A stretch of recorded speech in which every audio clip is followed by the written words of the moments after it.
So we have three readings this morning from the Old and the New and the completest Testament. So from the Old Testament, from Isaiah 65, verses 16 to 18, new heavens and a new earth. For behold, I create new heavens and a new earth, and the former things shall not be remembered or come into mind. But be glad and rejoice forever in that which I create. And the second reading from Revelations 21, verses 1 to 3, the new heaven and the new earth. Then I saw a new heaven and a new earth, for the first heaven and the first earth had passed away, and the sea was no more. And I saw the holy city, New Jerusalem, coming down out of heaven from God, prepared as a bride adorned for her husband. And I heard a loud voice from the throne saying, Behold, the dwelling place of God is with man. He will dwell with them, and they will be his people, and God himself will be with them as their God. And the third reading from Exposition of the Divine Principle, pages 101 to 103. The flow of human history, in which good and evil are gradually separated, may be compared to muddy water. When muddy water is flowing slowly, the mud sinks to the bottom, while the clear water rises to the top, until eventually the mud and water are completely separated. Human history is similar. With the passage of time, the evil sovereignty slowly sinks to destruction, while the good sovereignty gradually ascends on the path of prosperity. After those two sovereignties intersect near the end of history, the good sovereignty will remain as God's eternal kingdom, while the evil sovereignty will perish in eternal darkness. The era when the paths of these good and evil sovereignties intersect is the last days. This is also the time when Adam and Eve's fall from the top of the growth stage will be restored through indemnity. All people in this era will suffer through great ideological confusion, much as the first human ancestors at the point of their temptation were utterly confused as to whom they should obey and what should guide their actions. Only when Christ comes again as the parent of humanity will all people join together in one great family and live harmoniously in the global village. As these events unfold, we may know that today is surely the last days. There is yet one final gift that history must present to humanity. It is the cosmic teaching which can bind together all the strangers of the global village into one family through the love and guidance of the same parents. Thank you so much, and good morning, everybody. So lovely to be here. Actually, we've seen this room on Zoom, and a hello to everybody on Zoom as well. Quite a few times. We've been standing roughly over there and looking at the speaker or what's going on here. But,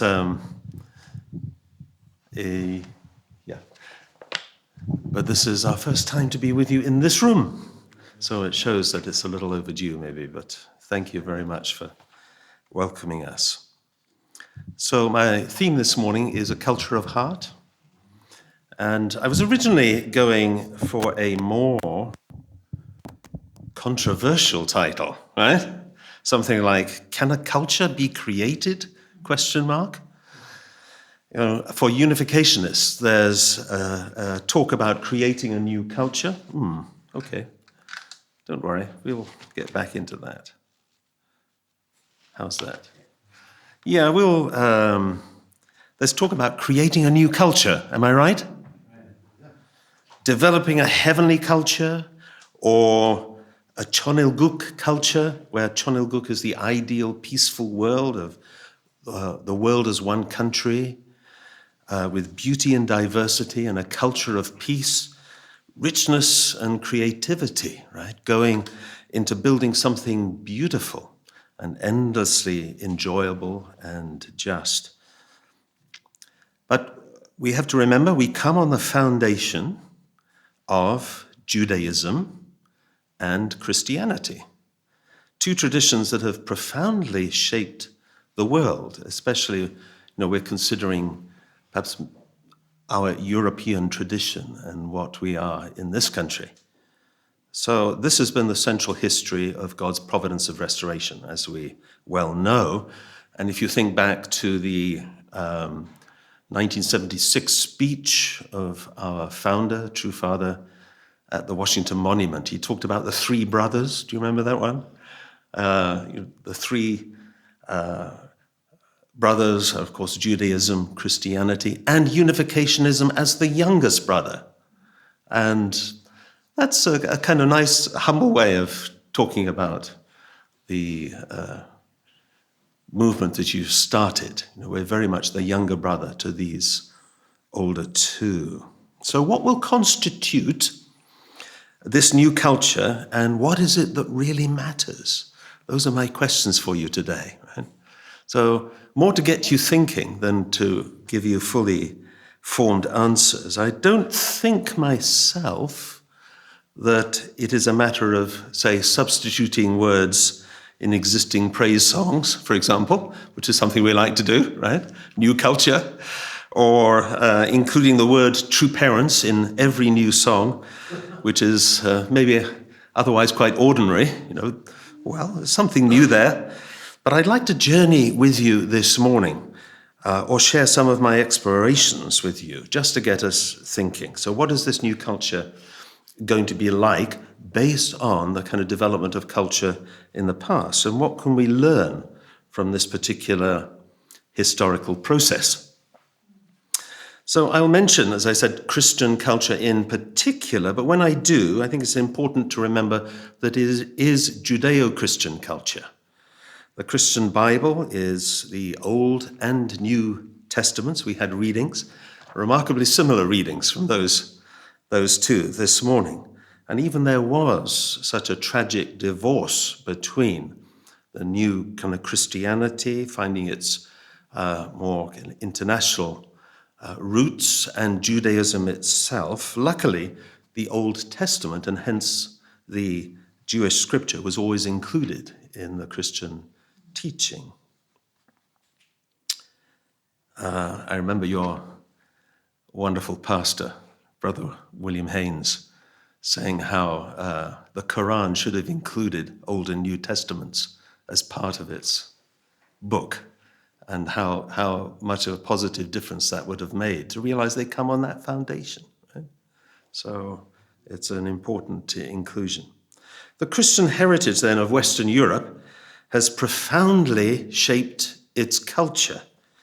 I tend to think the real proof of such influence is to be found in what penetrates and survives even outside of church circles or communities of believers. What affects the ordinary person? Then it really becomes culture, doesn't it? If they're going to be affected. And as we move into what people are already calling a post-Christian society in the West, I think it bears even more thinking about, what is valuable, what should be preserved. So I am thinking basically about our culture in Western Europe. However, we have to see the future as global. It has to involve all cultures, all peoples, all nationalities, and everyone in the world. It has to benefit everyone. So I think this is why we see true parents' amazing effort, even from early on in our movement's development, and we're still quite early on in its development, really.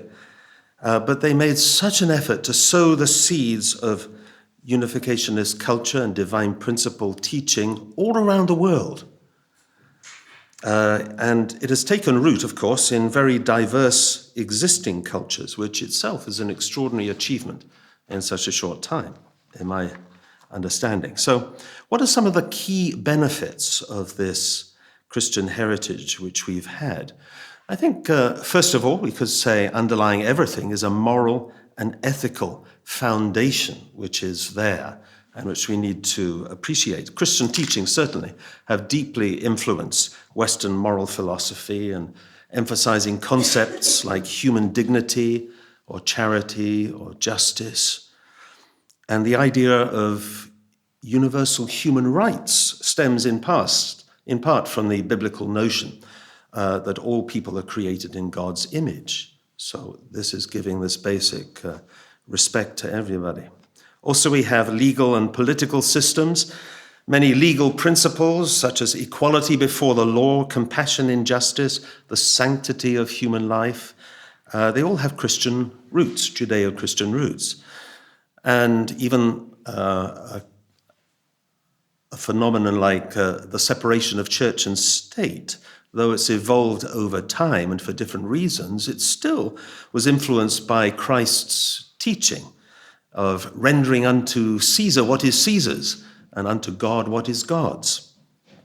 Another aspect, we could say, is educational and intellectual tradition. The church itself preserved and advanced learning, founding universities like Oxford and Cambridge, for example, or, the Sorbonne in Paris. The scientific method also was developed by scholars like Roger Bacon and Isaac Newton, who developed scientific inquiry as a way to understand God's creation, so God-believing people.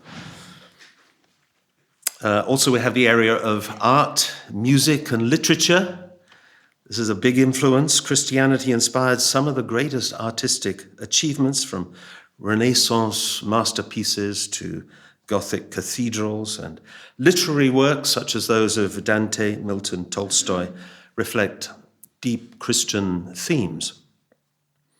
And also, Western classical music was profoundly shaped by church traditions, from Gregorian chants to Bach's compositions. All the way here from Colchester, we were listening to Bach cantatas in the car, right?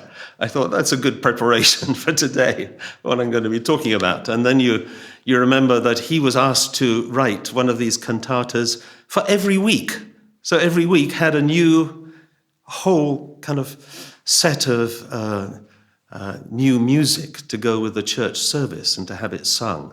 And it's quite extraordinary what, of course it was his job, but I mean still it's quite extraordinary that somebody could do that, and to such a high quality that we really feel transported when you hear that music.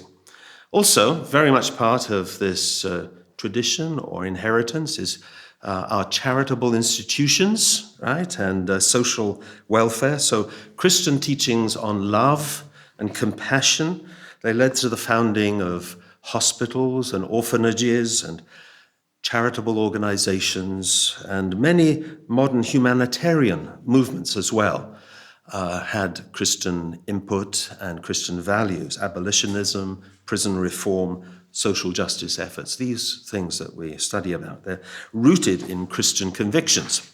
And maybe finally we can say, just to give a little overview, the work ethic and economic influence, the so-called Protestant work ethic, particularly influential in Northern Europe. So it emphasized diligence and honesty and responsibility, contributing to economic development. It made it successful.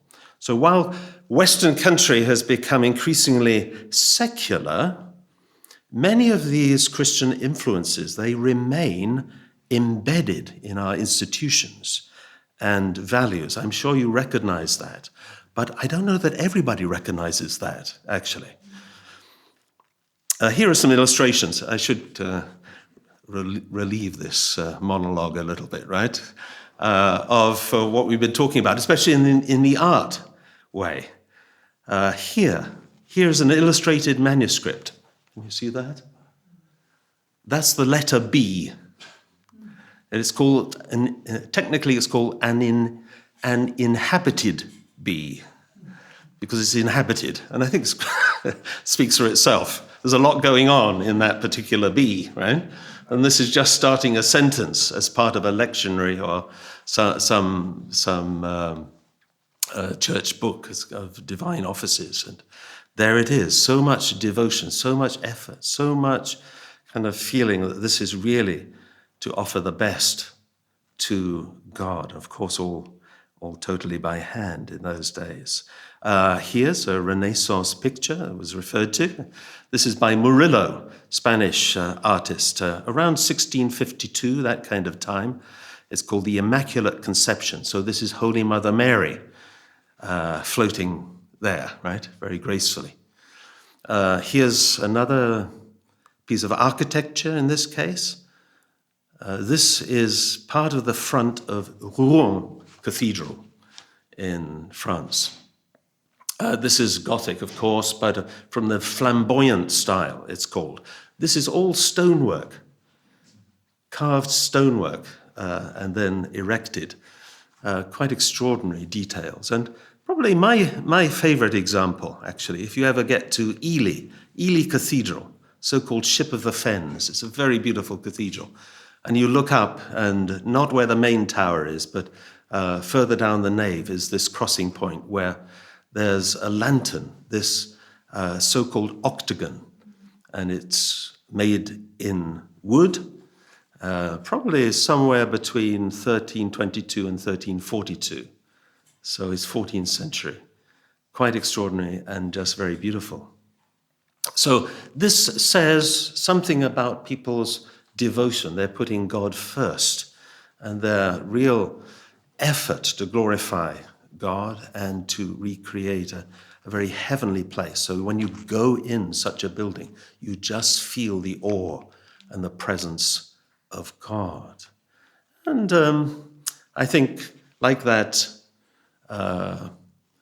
quote from Revelation that we had, Christianity itself was like adorning itself like a bride waiting for the bridegroom, because its whole mission is to receive Christ at the second coming. So that's why I think a lot of the architecture is so decorated. And it's a very beautiful concept that, what is a bride doing? A bride is preserving her love for the one that she's going to give it to entirely when they come to marriage. So that kind of preparation and making the wedding preparations, and you can think, maybe here you can think about the lace on the dress or something, which is going to be there, choosing it and making it the very best that you can.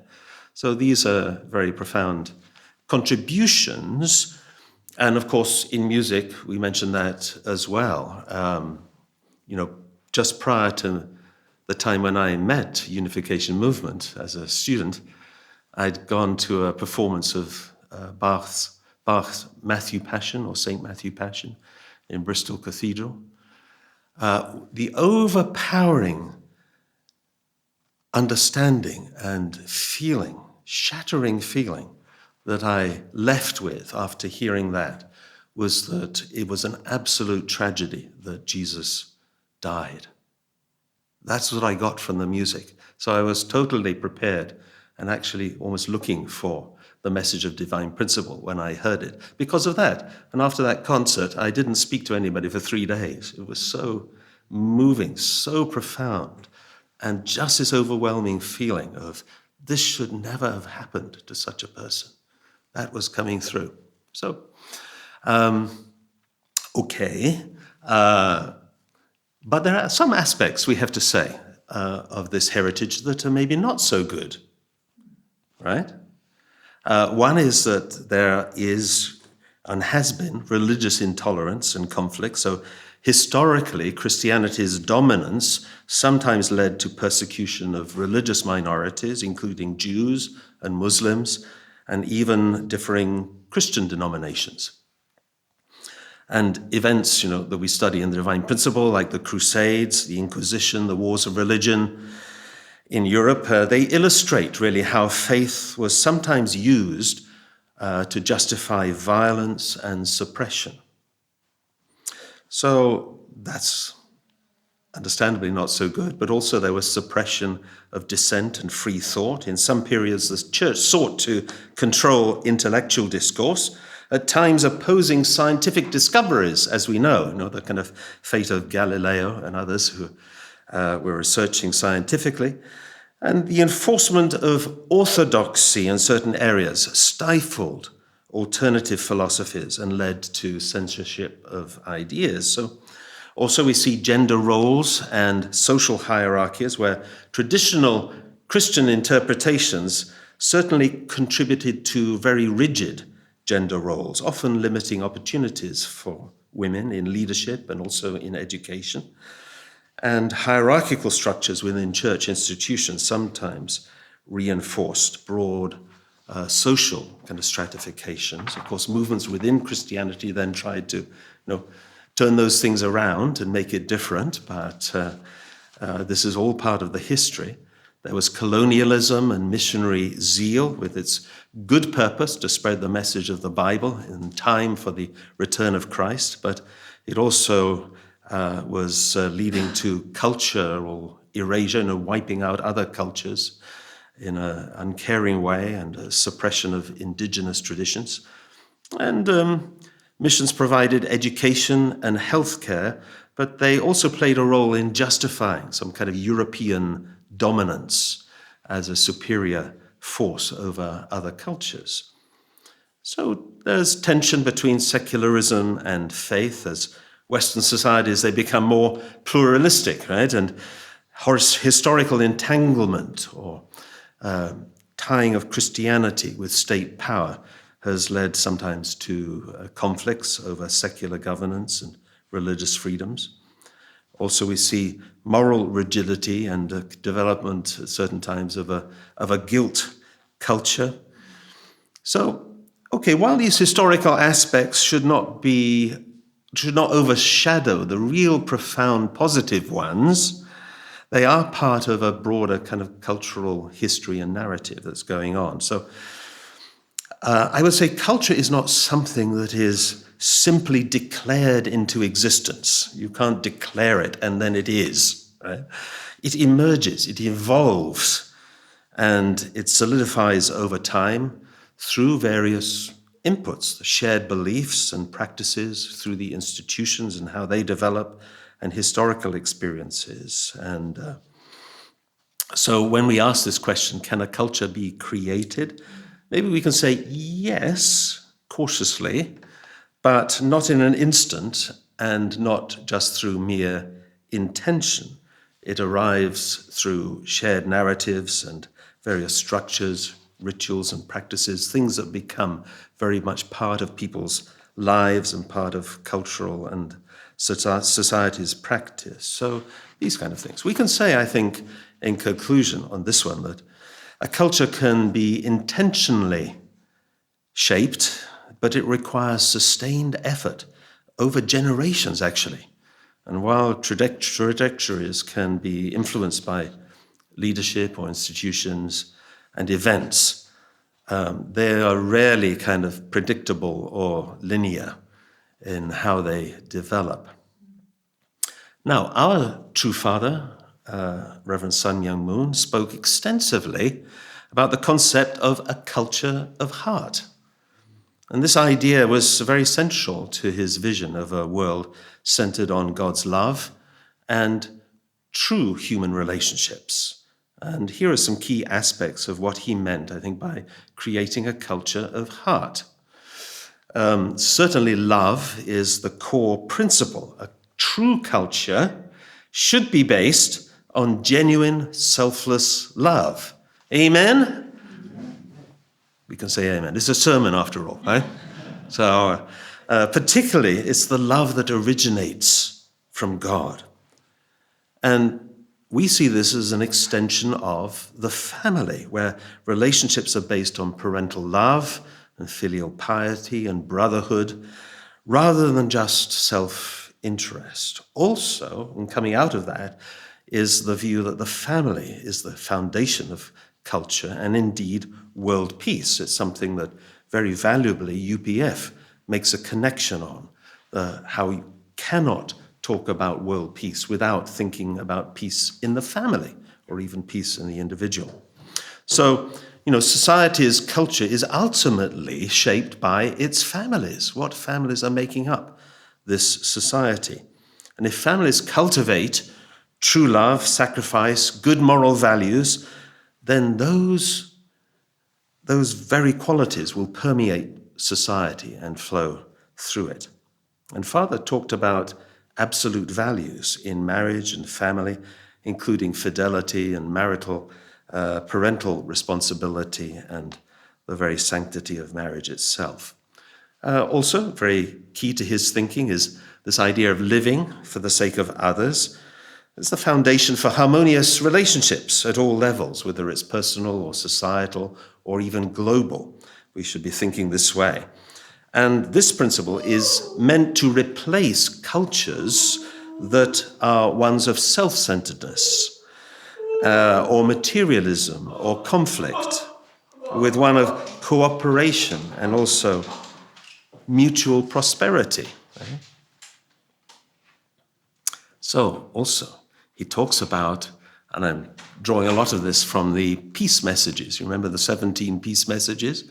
He talks about overcoming barriers and overcoming your walls of, religion or even culture, he mentions, can become a wall. So in these barriers between people. And if we can do that, we can do it through advocating interfaith unity, unity of faiths, international marriages, where that's taking place as one of the strategies, as a symbol of global harmony, and reconciliation between historical enemies, deliberately going the opposite way to how strife and enmity have grown up.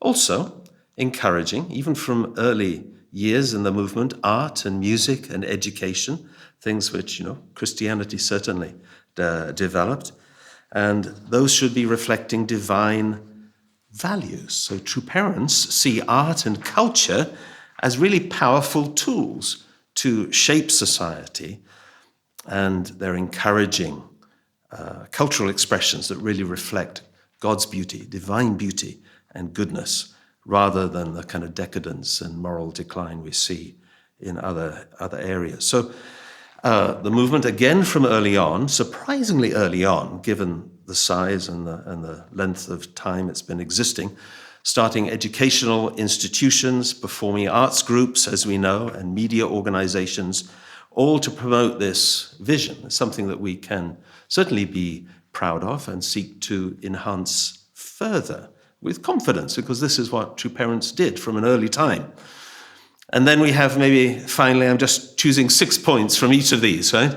The role of religion and genuine spirituality. So our vision would be one of a spiritually awakened culture, could I say that? Where people's actions are really guided by their connection to God, rather than any secular ideologies or mere human desires. And true parents have been calling for a renewal of religious traditions with a focus on God-centered unity, and for enlightened religious leaders to take a leading role, especially in peacemaking, hence the kind of idea of expanding United Nations with an upper house. So we can add to that an understanding that we expect the world will undergo, indeed, a great spiritual awakening, and that God will dwell more substantially in our midst. And these two realms, we call the spiritual world and the physical world, they'll enter an era of substantially closer interaction, what we could say is modeled on a healthy mind-body relationship. That should be the way forward. So these are big changes, perhaps another dimension to what we've thought of when we think of cultural changes. At the founding of the Universal Peace Federation, do you remember when that was? 2005. Not so long ago, right? 20 years ago. This is included in Father's speech there, Peace Message 1. He said, "Heaven is summoning you to be the wise leaders who will set aright this world of evil and establish a new heaven and new earth, a new culture, and an ideal kingdom. Wow. You know, I had a personal light bulb moment, I would call it, about a week ago. And indeed, I shared it with my wife, which is, well, I don't see it's not common to do that, but I mean, it's rare that I have such realizations. And it was a realization about what it is that concerns me most in life in general. What concerns me most? What gets me kind of agitated or upset, or what pleases me, or what is it? And I had this realization, and I could say it's very personal. It might not be for you, right? But for me, what's most important is how people are treated. How people are treated. And as I was developing thoughts about culture, particularly for this talk, I was looking at this contribution of Judeo-Christian culture to our current society. And I realized that maybe the bottom line of everything that we look, those 6 points, the bottom line of those points is about how people are treated. It's making a shift and a change in that area, that love, that respect, that valuing the individual. These changes are very profound and very necessary. And, that's also goes for the negative aspects as well. They're really how people should not be treated, right? So this became suddenly very important to me. Right? So I would say generally, the most profound influence of European Christian culture is found in this point, in the way that people are treated, and that involves respecting human dignity, acting with compassion, and other things that we've talked about. So Christian culture has been a strong influence in this area, and we should be thankful, really, for that. Aside from whether we identify as Christian or not, everybody should appreciate how it's added to our understanding of the sanctity of life, of charity, of social welfare. And also we could include even what is modeled on forgiveness and redemption. Even if you're not believing in the kind of Christian salvation message, still permeating into society is a belief in mercy and of everyone being allowed a second chance, this kind of idea. It's become, part of our culture that exists, and people should be given space for changing their life around. So this has influenced attitudes towards justice, prison reform, other reconciliation efforts, and maybe it also comes from the kind of idea of the golden rule, as is done unto me, so should I do unto others, this kind of idea. Well, if I have the genuine feeling that my sins have been forgiven and I've been able to repent and turn my life around, I should allow that for other people as well, rather than just go out and judge them, right? So this is very important. So the Christian ideal, I would say, of how to treat others can, if we think of where we are now, it can absolutely be improved, wouldn't you say? And expanded. So this surely should be our base when we talk about making a new culture. We have to go from the best of that and move forward. In that sense, maybe we're not coming up with something so new, right? But first of all, it has to be fully and rightly practiced. But it requires, quite a lot of input in different areas, and we need to also, very importantly, I would say, lead by example. That's going to be more important than anything else. Of course, I have to say, I don't have really the time to go into this in detail, but, in the world there are other well-developed cultural spheres, right? And each with something to contribute, and that should be really, I think, the next stage of our interfaith and interreligious work, recognizing and valuing the contributions of other faiths, and they do have each know their own good points and bad points. And I'm not suggesting you can just easily cherry pick those, but still we can learn from them and we can offer mutual respect. And there are things in Confucian culture, this kind of idea of some collective discipline and social cohesion. There's something there which might be good to look at. There's Buddhist culture, which, on the whole, have been consistently more peaceful than Christian-influenced societies, actually. So there's something to learn from that, etc. Well, I said I wouldn't go into all the details, but, it's tempting because I don't want to ignore those influences, even from, secular humanism and what we see in our current Enlightenment culture. There are good points as well, right? So what about the future? I would say rather than any single culture replacing Christian influence, the future, we can say, might see a synthesis of its moral framework with ideas from other traditions and forming a new kind of global ethical culture.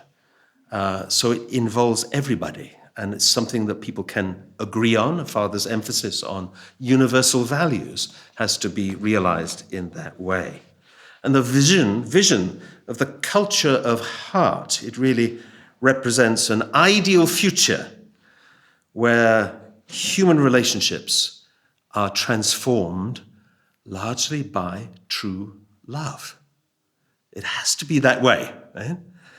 And the world operates then more according to God's original design. I asked, I'm sure you do this for certain things, I asked AI to summarize True Father's words on true love. He wrote so many, he spoke so many words, right? And it's hard to find a quotation that sums up everything. So I tried it this artificial way, right? And he surely spoke about the subject more than any other human being, I reckon. So this is what it came up with. I'm going to share it with you. I use it now in the UPF one-day seminars.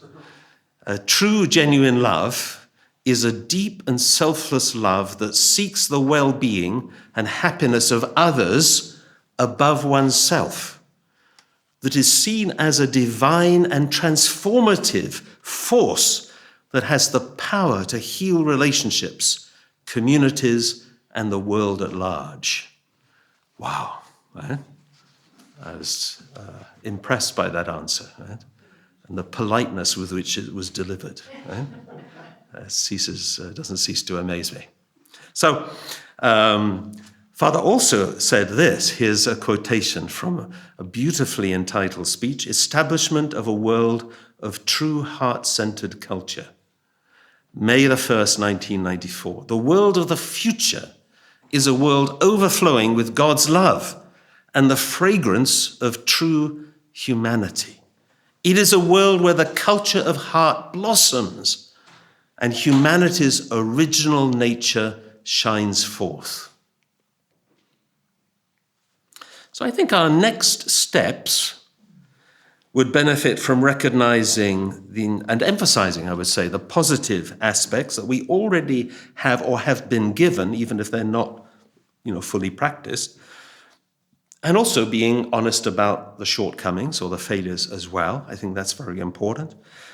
But the best of how we treat people has to be reappraised and practiced with a mind, I would say, that we just won't tolerate the mistreatment of our brothers and sisters, whatever nationality, race, or religion, in whatever situation.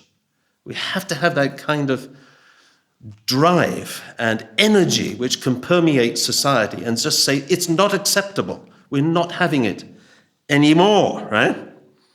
Ooh. Getting Pentecostal now, right? Right?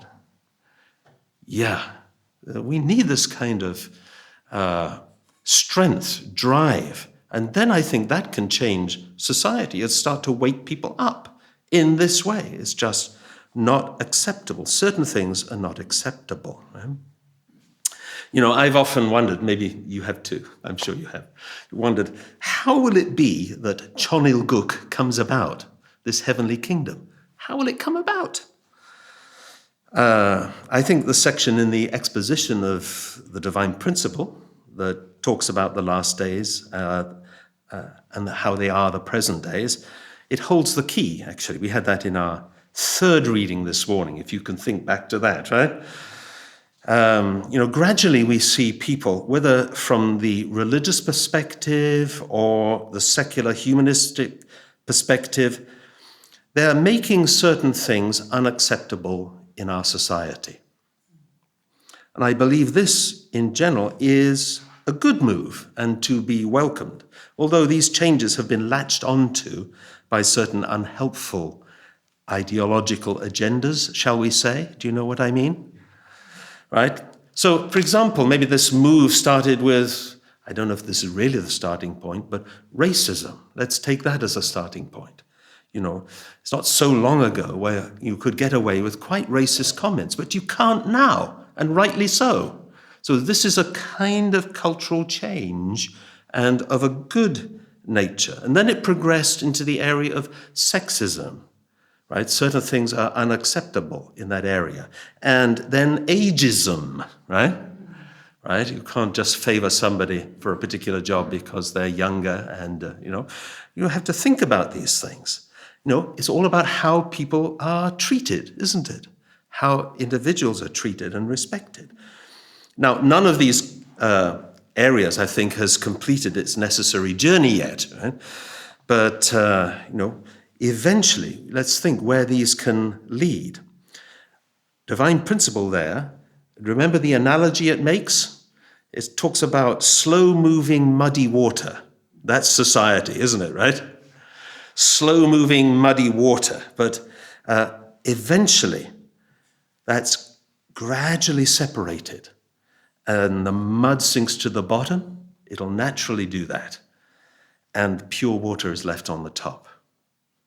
So, could it be, for example, we've had, what did I say, racism, sexism, ageism. I can't think what the next ism would be. But if it's related to acting out of selfishness, if that becomes unacceptable, blatant greed or, self-centered interest, I don't imagine it will be punished by law. I hope not, right? But it's more intuitively people feel that certain self-centered behavior is just not wanted in our society. People will feel a certain peer pressure that this is not the way to do things, right? And therefore they'll either change or they'll go somewhere where they can be as selfish as they like, right? Just by themselves, right? So that's what I'm thinking. Some kind of more caring, compassionate society that makes it known and agrees, enough people agreeing together, that the atmosphere changes and it's just not acceptable to be self-centered. So these kind of changes, of course, will be slow, won't they? But remember, I cheer myself up with this little thoughts every so often. Every 100 years or so, there's a completely different set of people in this world, right? A completely different set of people. That's extraordinary, isn't it? And that shows the kind of importance of a movement that offers divinely inspired education. How are we going to educate that completely new set of people so that they can be more responsible than we have been? They can create a better culture and society than we have been able to do. That's very much down to education.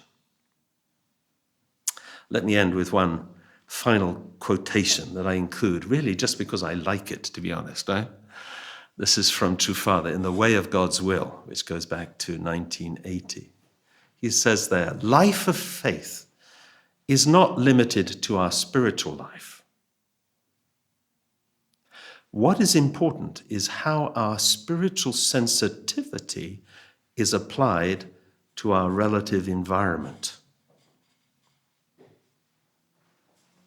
Please join me in a word of prayer. Almighty God, Hanel Pumanim, our Heavenly Parent, please help us not to just be hearers of the word, but become the people who embody your word and enact that word. Strengthen our faith and empower us to live out your teachings in our daily lives. And may we walk in your love and your grace, and may your light shine in and through our communities. We commit the rest of the week into your hands, trusting that you will lead us and use us for much greater purpose and allow us to draw closer to you and even represent you as we meet others.